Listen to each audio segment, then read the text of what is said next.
একসাথে দাঁড়িয়ে আছেন, আপনারা কোনো বিধিনিষেধ মানছেন? বাজারগুলি সম্পূর্ণ এরকম ভাবে চলছে, শুধুমাত্র স্কুলের উপরে সমস্ত এডুকেশনাল লস করার জন্য। এটা কেন হবে? কেন एडुकेशन लॉस করার জন্য করবে? वो भी होगा, हम लोग मैनेजमेंट के सामने बोलेंगे।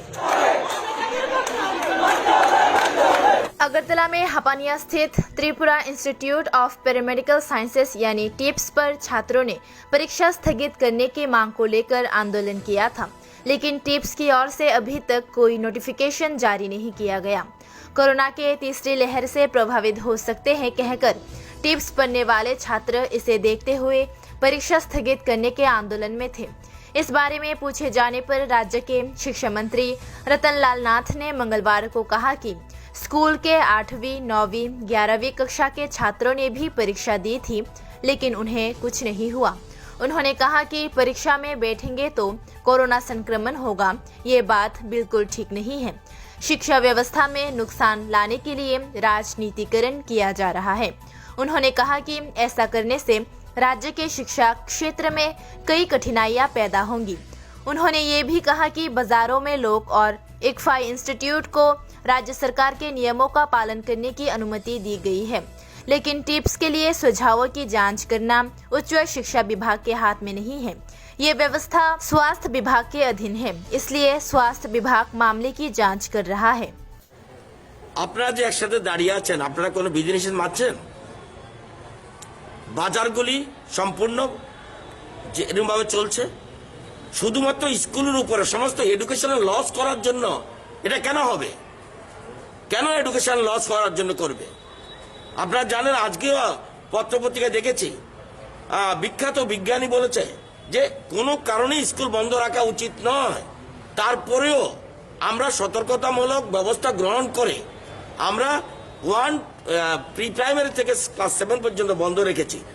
8 থেকে আমরা 12 পর্যন্ত খোলা রাখার মূল কারণ ভ্যাকসিনেশনটা দেওয়া, এবং এই জন্য দেখবেন 19, 20, 21 আমরা স্পেশাল ড্রাইভ দিচ্ছি।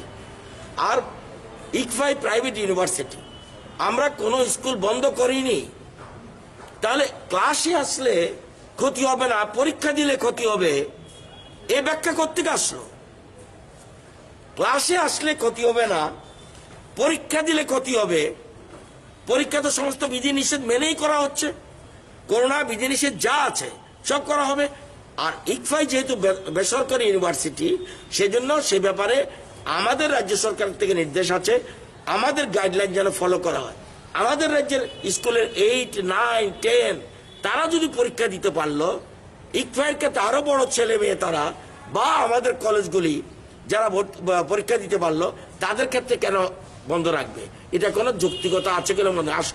সংগঠন যে, আমি সবাইকে বলবো বাস্তব জগতে থাকার জন্য আপনারা বলুন তো দেখি, আপনাকে চাইছেন সমস্ত বন্ধ করে দেওয়া, সমস্ত স্তব্ধ হয়ে যাক? এটা মোটেই হওয়া উচিত কিনা?